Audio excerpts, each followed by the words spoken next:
Hey guys, what it do? It's your boy Supreme Uchiha the God, and today we're gonna talk about Prince Zuko, one of my favorite characters in animation and just in fiction. Period.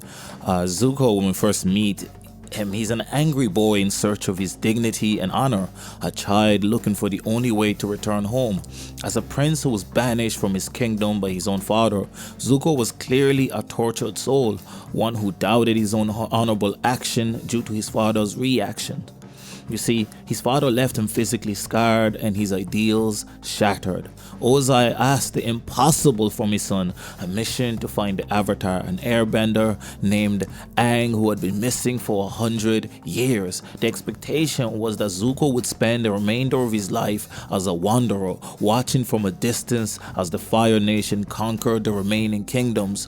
However, Zuko managed to accomplish the impossible with the help of Uncle Iroh, who was a war general who almost took down Ba Sing Se, and a fierce legend of combat and warfare. As if by the forces of destiny, Zuko somehow found the Avatar. See, Ozai had told Zuko that if he found the Avatar and brought him back as a prisoner, in order to prevent the next cycle from beginning, he would allow Zuko to regain all his honors and to return home as a prince showered with glory. Ozai did not believe that the Avatar would ever be found. He sent his own child on a wild goose chase, but destiny had the final laugh. Zuko spent months and months chasing after the Avatar, but in between we got to witness his deep-rooted good nature that his mom instilled within him, and his uncle, Iroh, attempted to bolster and blossom, but this good-naturedness is what got him in hot water. You see, when he challenged a general for his willingness to sacrifice his troops, by challenging the general, Zuko had inadvertently also challenged his father, Fire Lord Ozai. Zuko would occasionally even aid the Avatar to escape in order for him to be the one that captured him, but these moments of hesitation and mercy revealed something more. Zuko wasn't just trying to capture Aang, he was trying to prove something to himself. Every time he failed, every time Aang slipped through his fingers, Zuko's conflicts grew deeper. The mission wasn't just about regaining his place in the Fire Nation, it was about restoring a sense of self-worth that had been burned out of him by his father's cruelty. Through every battle, every defeat, and every quiet moment with Uncle Iroh, Zuko slowly began to realize that the honor he sought could not be given by Ozai. It had to come from within. Iroh, in his infinite patience and wisdom, became Zuko's true guide. He didn't force Zuko to abandon his path, but he gave him space to question it. He offered kindness where Ozai had given pain. He gave love where the Fire Nation had only given duty. And slowly, Zuko began to understand the difference between fear and respect, between power and peace. You see, Iroh was also once just like Zuko, angry, warmongering, but he had changed.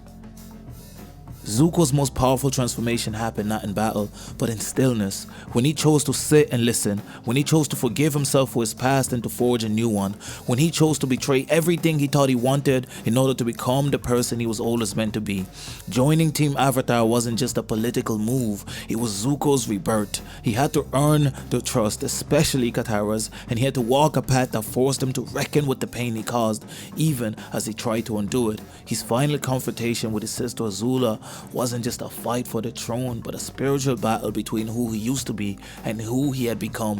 Azula represented what Zuko could have become if he had stayed loyal to Ozai, powerful, cruel, and alone. Her downfall mirrored everything Zuko avoided by making the harder choice. Zuko's journey is one of the most compelling redemption arcs in animation, not because he became powerful or switched sides, but because he learned how to love, how to forgive, and most importantly, how to forgive himself. In the end, Zuko didn't reclaim the honor his father took from him.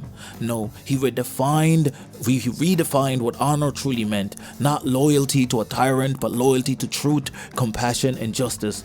He didn't return to the Fire Nation as the boy who left. He returned as a man shaped by pain, but just not defined by it. A prince no longer searching for his father's approval, but a leader worthy of creating a better world. I'm sorry that my voice is a little bit gone. It's been gone all week for some reason, but I really hope you enjoyed the video. Make sure you leave a like, comment, and subscribe.